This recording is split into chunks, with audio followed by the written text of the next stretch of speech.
ನಮಸ್ತೆ. ನಮಸ್ತೆ sir. Sir ಗಾಡಿ ಬಜಾಜ್ ಗೋಗೋ ಯಾವಾಗ ತೊಗೊಂಡ್ರಿ? ನಾನು ತೊಗೊಂಡು 4 ತಿಂಗಳಾಯಿತು. 4 ತಿಂಗಳಾಯ್ತು. ಏನು ಪ್ರಾಬ್ಲಮ್ ಬಂದಿದೆಯಾ? 4 ತಿಂಗಳು ಏನೂ ಇಲ್ಲ, ಏನು ಬಂದಿಲ್ಲ. ಏನೂ ಇಲ್ಲ. ಹೇಗೆ ಗೊತ್ತಾಯ್ತು ಸರ್ ಇದು? ಅಂದರೆ ನೀವು ಇನ್ನೇ ತೊಗೋಬೇಕು ಅಂತ ಯಾಕೆ ಅನ್ಕೊಂಡ್ರಿ? ನನಗೆ ಈಗ ಬೇರೆ ಗಾಡಿ ತೊಗೊಂಡು ಸ್ವಲ್ಪ ಎಲ್ಲ ಮೆಕ್ಯಾನಿಕ್ದು ಗ್ಯಾಸ್ದು ಅದು ಇದು ಎಲ್ಲ ಪ್ರಾಬ್ಲಮ್ ಬರ್ತದಲ್ಲ, ಇದು ತೊಗೊಂಡ್ರೆ ಸ್ವಲ್ಪ ಫ್ರೀಯಾಗಿರ್ತದೆ. ಯಾಕಂದರೆ ಮನೆಗೆ ಚಾರ್ಜ್ ಮಾಡ್ಕೊಬೋದು, ಆರಾಮಾಗಿ ಸಂಪಾದನೆ ಮಾಡ್ಕೊಂಡು ಮನೆ ಜೀವನ ಮಾಡ್ಬೋದು. ಎಷ್ಟು ಕಿಲೋಮೀಟರ್ ಬರ್ತದೆ ಒಂದು ಚಾರ್ಜ್ ಮಾಡಿದ್ರೆ? ನಾವು ಹೆಂಗೆ ಯೂಸ್ ಮಾಡ್ತೀವಿ ಹಂಗೆ. ಮಿನಿಮಮ್ 150 ಮೇಲೆ ಹೋಗುತ್ತೆ. 150 ಅವರು 200 ಕೊಟ್ಟಿದ್ದಾರೆ. 170 ಅಂತ ನಮ್ಮ ಲೆಕ್ಕ. 150ಗೆ ನಾವು ವೆಯ್ಟ್ ಹಾಕ್ತೀವಿ. 150 ಅಂತ ಬರುತ್ತೆ. 150 170 ಗ್ಯಾರಂಟಿ. ಎಷ್ಟು ಚಾರ್ಜ್ ಮಾಡಬೇಕು? ನಾವು ಹೆಂಗೆ ಯೂಸ್ ಮಾಡ್ತೀವಿ ಹಂಗೆ. ಅಂದರೆ ಮಿನಿಮಮ್ 2 ಅವರ್ 3 ಅವರ್ ಮಾಡಲೇಬೇಕು. ಒಂದ್ಸಲ ಚಾರ್ಜ್ ಮಾಡಿದ್ರೆ ಎಷ್ಟು ಕಿಲೋಮೀಟರ್ ಓಡಿಸ್ತೀವಿ? 170. 170 ಪಕ್ಕ ನೀವು ಓಡಿಸಿದ್ರೆ ಅಷ್ಟು? ಓಡಿಸಿದ್ದೀನಿ. Okay, with passenger? ಹೌದಾ, ಪರವಾಗಿಲ್ಲ. ನಾನು ದೊಡ್ಡಬಾಪುರ್ಗೆ ಹೋಗಿದ್ದು ಬಂದೆ, ಅದು 90 ಕಿಲೋಮೀಟ್ರು. ಇನ್ನೂ ಅರ್ಧ ಐತೆ. ಫುಲ್ ಚಾರ್ಜ್ ಮಾಡ್ಕೊಂಡು ಹೋಗಿದ್ದು, ಅದ್ರಾಗೆ ಅರ್ಧ ಇತ್ತು. ಇನ್ನೂ ಒಂದು 50% ಇತ್ತು. ಸರ್, ಈಗ ಕೆಲವರು ಆಟೋ ಡ್ರೈವರ್ಗಳನ್ನ ಕೇಳಿದ್ರೆ ಎಲೆಕ್ಟ್ರಿಕಲ್ಲಿ ನಾವೆಲ್ಲೋ ಒಂದು ಕಡೆ ಹೋಗ್ಬೇಕು ಅಂದ್ಕೊಂಡಿರ್ತೀವಿ, ಸಡನ್ನಾಗಿ ಹೋಗೋಕ್ಕಾಗಲ್ಲ, ಯಾಕೆಂದರೆ ಚಾರ್ಜ್ ಖಾಲಿ ಆಗ್ಬಿಡುತ್ತೆ, ಪೆಟ್ರೋಲ್ ಹಾಕೋ CNG ಆದರೆ ಬೆಸ್ಟ್ ಅಂತಾರೆ. ಇದು ಚಾರ್ಜಿಂಗ್ ಪಾಯಿಂಟ್ಗಳು ಅವೆ. ಅಲ್ಲಲ್ಲಿ ಚಾರ್ಜಿಂಗ್ ಪಾಯಿಂಟ್ಗಳವೆ. ಆ ಚಾರ್ಜಿಂಗ್ ಪಾಯಿಂಟ್ನಾಗೆ ನಾವು ಚಾರ್ಜ್ ಮಾಡ್ಕೊಂಡು ಅಕಸ್ಮಾತ್ ಆಗೋಗಿದ್ರೆ ಎಂಡ್ ಮಾಡಿಕೊಂಡು ಹೋಗಂಗಿಲ್ಲ. ನಾವು ಇನ್ನೂ 20% ಇದ್ದಂಗೆ ಚಾರ್ಜ್ ಮಾಡ್ಕೊಬೇಕು ನಾವು ಗಾಡಿ. ಚಾರ್ಜಸ್ ಇದೆಯಾ ಅಲ್ಲಿ? ಚಾರ್ಜಿಂಗ್ ಇದೆ. ಅಲ್ಲ, ಎಷ್ಟು ರೂಪಾಯಿ ಕೊಡಬೇಕು? ಫ್ರೀನಾ? ಇಲ್ಲ, ಒಂದು ಯೂನಿಟ್ಗೆ 20 ರೂಪಾಯಿನೂ ಐತೆ. ನಾನು ಮನೆಗೆ ಮಾಡ್ಕೊತೀನಿ, ಬಂಕ್ನಾಗ ಇನ್ನೂ ಮಾಡಿಲ್ಲ. ಅಂದರೆ ಅಲ್ಲೇ ಆದರೆ ಬೇಗ ಚಾರ್ಜ್ ಆಗುತ್ತೆ? ಬೇಗ ಆಗುತ್ತೆ. ಮನೆಗಿಂತ ಬೇಗ ಆಗುತ್ತೆ. ಫಾಸ್ಟ್ ಐತೆ ಅದೆಲ್ಲ. ಅಲ್ಲಿ ಎಷ್ಟು ಅವರ್ ಆಗುತ್ತೆ? ನಾವು KB ಮಾಡಿದ್ರೆ 1 ಅವರ್ ಅರ್ಧ ಅವರ್ನಾಗ ಆಗ್ಬಿಡ್ತದೆ. ಬಂಕ್ನಾಗ ಆದರೆ 1 ಅವರ್ ಬೇಕು. ಮನೆಗಾದರೆ 3 ಅವರ್ 2 ಅವರ್ ನಾವು ಹೆಂಗೆ ಯೂಸ್ ಮಾಡ್ತೀವಿ ಹಂಗೆ. ಈಗ 10% ಇತ್ತು ಅಂದ್ಕೊಳ್ಳಿ. 10%. 3 ಅವರ್ ಬೇಕು. 3 ಅವರ್ಗೆ 100 ಆಗುತ್ತಾ? ಆಗುತ್ತೆ. ಯಾವ ಗಾಡಿ ಓಡಿಸ್ತಾ ಇದ್ರಿ? ಯಾವ ಗಾಡಿ ಓಡಿಸ್ತಾ ಇದ್ರಿ? ಈ ಥರ ಗಾಡಿ. CNG LPG. ಅದಕ್ಕೂ ಇದು ಭಾಳ ವ್ಯತ್ಯಾಸ ಐತೆ ಸರ್. ಇದ್ರಾಗ ಏನು ಪ್ರಾಬ್ಲಮ್ ಏನೂ ಇಲ್ಲ. ಆರಾಮಾಗಿ ಹೋಗ್ಬೋದು, ಆರಾಮಾಗಿ ಸಂಪಾದನೆ ಮಾಡ್ಬೋದು. ಈಗ ಅದರಲ್ಲಿ ದಿನಕ್ಕೆ ಎಷ್ಟು ರೂಪಾಯಿ CNG ಆಗ್ತಾ ಇದ್ರಿ? ಅದಕ್ಕೆ ನಾನು LPG ಓಡಿಸ್ತಾ ಇದ್ದಿದ್ದು 300 ರೂಪಾಯಿ, 250, 300 ರೂಪಾಯಿ ಆಗ್ತಾ ಇತ್ತು. 300 ರೂಪಾಯಿ ಖರ್ಚು ಮಾಡ್ತಾ? 300 ರೂಪಾಯಿ ಸಂಪಾದನೆ ಮಾಡ್ತಾ ಇದ್ರಿ? ಒಂದು 1000, 1200, 1300, ಒಂದೂವರೆವರೆಗೂ. ಅಲ್ಲ, ಈಗ ಅದು 300 ರೂಪಾಯಿ ರಿಕ್ಷಾ ಮಾಡ್ತಿದ್ರಿ. ಕರೆಕ್ಟ್ ಬಿಲ್ ಎಷ್ಟು ಬರುತ್ತೆ ನಿಮಗೆ ಮನೆಗೆ? ಈಗ ಸದ್ಯಕ್ಕೆ ಅಂದ್ಕೊಳ್ಳಿ, ನನಗೀಗ 2,500 ಬಂದಿದೆ. 2,500 ಅದು ಮನೇದು ಸೇರಿ? ಮನೆಯದು ಸೇರಿ. ಈಗ ಆಟೋಗೆ ಅಂತ ಕೂಡ 1,000 ಬರ್ಬೋದಾ? ಇಲ್ಲ, 2,000 ರೂಪಾಯಿ ಮೇಲೆ ಆಗುತ್ತೆ. 2,000 ಬರುತ್ತೆ. 2,000 ಅಂದರೆ ದಿನಕ್ಕೆ ಒಂದು 150 ರೂಪಾಯಿ, 200 ರೂಪಾಯಿ. 150 ಇಕ್ಕೊಳ್ಳಿ. 150 ರೂಪಾಯಿ. ದಿನಕ್ಕೆ 150 ರೂಪಾಯಿ. ಬಟ್ ಅದಕ್ಕೆ 250 ರೂಪಾಯಿ ಖರ್ಚು ಮಾಡ್ತಾ ಇದ್ದೀವಿ. 250. ಆಮೇಲೆ ಮೆಕ್ಯಾನಿಕ್ಗೆ, ಪಾರ್ಟ್ಸ್ ಅಂಗಡಿಗಳಿಗೆ, ಪಾರ್ಟ್ಸ್ ಅವ್ರದ್ದು ಭಾಳ ಕಾಸ್ಟ್ಲಿ ರೇಟ್ಗಳು. ಆಯಿಲ್ ಇಂಜಿನ್ ಚೇಂಜ್ ಮಾಡ್ತಾ ಆಯಿಲ್, ಇದು ಇಂಜಿನ್ ಆಯಿಲು, ಫೇಸಿಂಗು, ಲೈನಿಂಗು, ಅದು ಎಲ್ಲ ಇರ್ತದೆ. ಏನಂದ್ರೆ ಇದ್ರದ್ದು ಸ್ವಲ್ಪ ರೇಟ್, ಇದು ಪಾರ್ಟ್ಸ್ ಸ್ವಲ್ಪ ಕಾಸ್ಟ್ಲಿ. ಅದೇ ಎಷ್ಟು ಲೋನಲ್ಲಿ ತೊಗೊಂಡ್ರಾ? ಯಾವುದು ಲೋನಲ್ಲಿ ತೊಗೊಂಡ್ರಾ ಇದು? ಇದಾ? ಎಷ್ಟು EMI? ನಾನು ಫುಲ್ಲು, ಅಂದರೆ ಯಾರೋ ನಮ್ಮ ಫ್ರೆಂಡ್ಸು ಕೌನ್ಸಿಲರ್ ಇದ್ದಾರೆ, ಅವರು ಕೊಡ್ತಿರೋದು ಅವ್ರ ಕಡೆಯಿಂದ. ಸ್ಪಾನ್ಸರ್ ಮಾಡಿದ್ರು. ಈಗ ಬ್ಯಾಟ್ರಿ ಎಲ್ಲ ಹೇಗೆ ಅಂತ? ಬ್ಯಾಟ್ರಿ ಎಷ್ಟು ವರ್ಷಕ್ಕೆ ಚೇಂಜ್ ಮಾಡಬೇಕು ಅಂತ ಹೇಳಿದ್ದಾರೆ? ಅವ್ರು ಏನು ಇಲ್ಲ, 5 ವರ್ಷ ಅಂತ ಕೊಟ್ಟಿದ್ದಾರೆ. 5 ವರ್ಷ ಗ್ಯಾರಂಟಿ ಕೊಟ್ಟಿದ್ದಾರೆ. ಅಂದರೆ ಅದು ಹೇಳೋಕ್ಕಾಗಲ್ಲ. ಈಗ 5 ವರ್ಷ ಆದ್ಮೇಲೆ ಬ್ಯಾಟ್ರಿಗೆ ಎಷ್ಟು ಅಂತ ಪ್ರೈಸ್ ಏನಾರು ಹೇಳಿದಾರಾ? ಅದು ಏನು ಹೇಳಿಲ್ಲ. 5 ವರ್ಷ ಬರುತ್ತೆ ಅಂತ ಹೇಳಿದ್ದಾರೆ. 5 ವರ್ಷ ಅಂತ ಕೊಟ್ಟಿದ್ದಾರೆ. 5 ವರ್ಷ ಆದಮೇಲೆ ನೋಡಬೇಕು. ಸರ್ವಿಸ್ ಎಲ್ಲ ಹೇಗೆ ಇರೋದು? ಸರ್ವಿಸ್ ಏನಿಲ್ಲ, ನಾವು ಹೋಗಿದ ತಕ್ಷಣ ಮಾಡಿಸ್ಕೊಡ್ತಾರೆ. ಅಂದರೆ ಅದು ಚಾರ್ಜಿಂಗ್ ಆಗ್ತಾರೆ. ಬ್ರೇಕ್ ಮಾಡೋದು ಅಷ್ಟೇನಾ? ಬ್ರೇಕ್ ಶೂಸು ಮತ್ತೆ ಅಷ್ಟೇ. ಅದು ಏನು ಬರೀ ಉಜ್ಬಿಟ್ಟು ಹಾಕ್ಬಿಟ್ಟು ಬಿಟ್ಬಿಡ್ತಾರೆ ಅಷ್ಟೇ. ಅದೇನೋ ನಾವು ರೀಪ್ಲೇ ಮಾಡಬೇಕಂದ್ರೆ ಕಾಸ್ಟ್ಲಿ ರೇಟು. ಬರೀ 2 ಲೈನಿಂಗು 1,500 ರೂಪಾಯಿ. 1,500 ರೂಪಾಯಿ. ಅದು ಎಷ್ಟು ತಿಂಗಳು ಚೇಂಜ್ ಮಾಡಬೇಕು? ಒಂದು 5 ತಿಂಗಳು, ಒಂದು 8 ತಿಂಗಳು. ನಾವು ಹೆಂಗೆ ಓಡಿಸಿ ಗಾಡಿ ಹಂಗೆ ಓಡಿಸೋದು ಡಿಪೆಂಡ್ ಆಗುತ್ತೆ.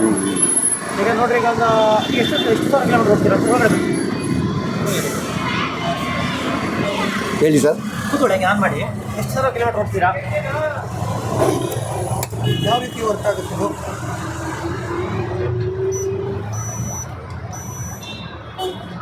ಹತ್ತು 10,403 ಕಿಲೋಮೀಟರ್ ಓಡಿದೆ. ಓಕೆ, 4 ತಿಂಗಳಿಗೆ ಅಷ್ಟೇ ಓಡಿಸಿರೋದು? ಅಷ್ಟೇ ಓಡಿಸಿರೋದು 4 ತಿಂಗಳಿಗೆ. ಏನು ಪ್ರಾಬ್ಲಮ್ಸ್ ಬಂದಿಲ್ಲ? ಏನೂ ಇಲ್ಲ. ಈ ಡಿಸ್ಪ್ಲೇದಲ್ಲಿ ಏನೇನು ಬರುತ್ತೆ ಇದ್ರಾಗೆ ನೋಡಿ, ಇನ್ನು 71 ಕಿಲೋಮೀಟರ್ ಓಡಿಸ್ಬೋದು. ತೋರಿಸುತ್ತೆ. ತೋರಿಸ್ತದೆ. ಓಕೆ. ಆಮೇಲೆ ಇನ್ನು ಇದು 148% ಇನ್ನು ಐತೆ, ಅಂದರೆ ಅರ್ಧಕ್ಕರ್ಧ 77 ಕಿಲೋಮೀಟ್ರ್ ಇನ್ನು ಓಡಿಸ್ಬೋದು, 80 ಕಿಲೋಮೀಟ್ರ್ ಓಡಿಸ್ಬೋದು. ಇದೆಲ್ಲ 3 ಸಲ ಏನಿದೆ ಸರ್? ಏನು ಸರ್ ಇದೆಲ್ಲ 3 ಮೋಡ್ ಇದಾವ? ಮೋಡ್ ಅಂದರೆ ಈಗ ಫಸ್ಟ್ ಗೇರ್ ಸೆಕೆಂಡ್ ಗೇರ್ ಏನು ಗೇರ್ ಏನಿಲ್ಲ ನೋಡಿ. ಇವಾಗ ಇದು ನಾನು ಹ್ಯಾಂಡ್ ಬ್ರೇಕ್ ಹಾಕಿದ್ದೆ, ಹ್ಯಾಂಡ್ ಬ್ರೇಕ್ ತೆಗೆದಿದ ತಕ್ಷಣ ಏನಾಗುತ್ತೆ ನ್ಯೂಟ್ಲು, ಇದಕ್ಕೆ ಬ್ರೇಕ್ ಅದನ್ನ ಬಿಟ್ಟೆ ಹೊಡಿಬೇಕದು. ಹಾಂ, ಸ್ವಲ್ಪ ನಿಧಾನ ಕೊಡಬೇಕು ನೋಡಿ. ಇಷ್ಟೇ ರನ್ನಿಂಗ್ ಇದು. ಆಮೇಲೆ ಅಕಸ್ಮಾತ್ ಏನಾನ ಬಾರೆ ಬಂದರೆ ನಾವು ಇದು ತಿನ್ಬೇಕು, ಸ್ವಲ್ಪ ಮೂವ್ ಆಗುತ್ತೆ. ಹಾಂ, ಆಮೇಲೆ ರಿವರ್ಸ್ ಇದೆ. ಹಾಂ, ಇದಾಗ ರಿವರ್ಸ್ ಐತೆ ನೋಡಿ. ರಿವರ್ಸ್ ಇದೆ ನೋಡಿ. ಸೊ ಡ್ರೈವ್ ಮಾಡು, ರಿವರ್ಸ್ ಮಾಡು, ಪವರ್ ಮಾಡು ಅಂತ ಹೇಳಿದೆಯಾ? ಅಪ್ಪಲ್ಲಿ ಏನಾದ್ರು ನೋಡಿ ಇದೈತೆ ಎಮ್. ಮತ್ತೆ ಇನ್ನು ಈಗ ಬೂಟ್ಸ್ ಬ್ಯಾಟ್ರಿಯಲ್ಲಿ ಇಲ್ಲೇ ಮೋಲ್ಡೆಡ್ ಅಲ್ಲ ಇದು? ಅದು ಗೊತ್ತಿಲ್ಲ ಸರ್, ಎಲ್ಲ ಪ್ಯಾಕಿಂಗ್ ಆಗಿದೆ. ಹಾಂ, ಬ್ಯಾಟ್ರಿ ಇದೆ. ಮತ್ತೆ ಸ್ಪೇಸ್ ಹೇಗಿದೆ ಇದೆಲ್ಲ? ಕುತ್ಕೊಳ್ಳೋಕೆ ಸ್ವಲ್ಪ ಹೆವಿ ಇದು, ಅಂದರೆ ಆ ಗಾಡಿ ಎತ್ತೆತ್ತಿ ಆರಾಮಾಗಿ ಇದು ಮಾಡ್ಬೋದು. ಇದು ಎತ್ತಿಗೆ ಕುಕ್ಕಲ್ಲ, ಇದು ಆರಾಮ ಹೋಗ್ತಲ್ಲ. ಸ್ವಲ್ಪ ನಮಗೆ ಬೆನ್ನು ಥರ ಬರ್ತದೆ ಅಷ್ಟೇ, ಏನು ಪ್ರಾಬ್ಲಮ್. ಜಾಗ ಸ್ಪೇಸ್ ಚೆನ್ನಾಗಿದೆ. ಹಾಂ ಹಾಂ, ಪ್ಯಾಸೆಂಜರ್ ಮಾತ್ರ ಭಾಳ ಚೆನ್ನಾಗಿದೆ. ಭಾಳ ಚೆನ್ನಾಗಿ. ಮತ್ತೆ ಡಿಕ್ಕಿ ಸ್ಪೇಸ್ ಜಾಸ್ತಿ ಇದೆಯಲ್ಲ? ಹಾಂ ಹಾಂ.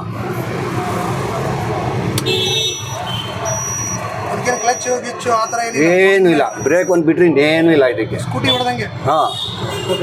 ಆಮೇಲೆ ಈಗ ಎಲೆಕ್ಟ್ರಿಕ್ ಈ ಗಾಡಿ ಓಡಿಸೋಕ್ಕೆ ಪರ್ಮಿಟ್ ಏನಾದ್ರು ಬೇಕಾ? ಪರ್ಮೆಂಟ್ ಇಲ್ಲ ಅಂತ ಹೇಳಿದರು. ಈಗ ತಿರ್ಗಾ ಏನೋ ಪರ್ಮೆಂಟ್ಗಳು ಬಿಡ್ತೀವಿ ಅಂತ ಹೇಳ್ಬಿಟ್ಟು ಹೇಳಿದ್ದಾರೆ. ಕಂಪ್ನಿನಾಗ ಹೇಳ್ತಾ ಇದ್ರು ಪರ್ಮೆಂಟ್ ಬಿಡ್ತೀವಿ ಅಂತ. ಎಲೆಕ್ಟ್ರಿಕ್ ಗಾಡಿ ಪರ್ಮಿಟ್ ಇಲ್ಲ ಅಂತ ಹೇಳ್ತಿದ್ದಾರೆ. ಹಾಂ, ಹೇಳ್ತೀವಿ. ಸ್ಟಾರ್ಟಿಂಗ್ ಹೇಳಿದ್ದು. ಇವಾಗ ತಿರ್ಗಾ ಮೊನ್ನೆ ಅವರು ಕೇಳಿದ್ದಕ್ಕೆ ಇಲ್ಲ ಪರ್ಮೆಂಟ್ ಬಿಡ್ತೀನಿ ಅಂತ ಹೇಳಿ ಪರ್ಮಿಟ್ ಈಗ ಬಿಡ್ತೀನಿ ಅಂತ ಹೇಳ್ತಿದ್ದಾರೆ. ಬಟ್ ಇಲ್ಲಿ ತನಕ ಪರ್ಮಿಟ್ ಇರಲಿಲ್ಲ. ಇಲ್ಲ ಇಲ್ಲ. ಓಕೆ, ಇದೆಲ್ಲ ಚಾರ್ಜಿಂಗ್ ಎಲ್ಲಿದೆ ಪಾಯಿಂಟು? ಇಲ್ಲ ಇಟ್ಟಿದೆ. ಹಾಂ, ಇದು ಲಾಕ್ ಇರುತ್ತಾ? ಹಾಂ, ಓಪನ್ ಮಾಡಲಾ? ವೀಲ್ ಸೈಜ್ ಎಲ್ಲ ಸೇಮಾ? ಹಾಂ, ಸೇಮೇ.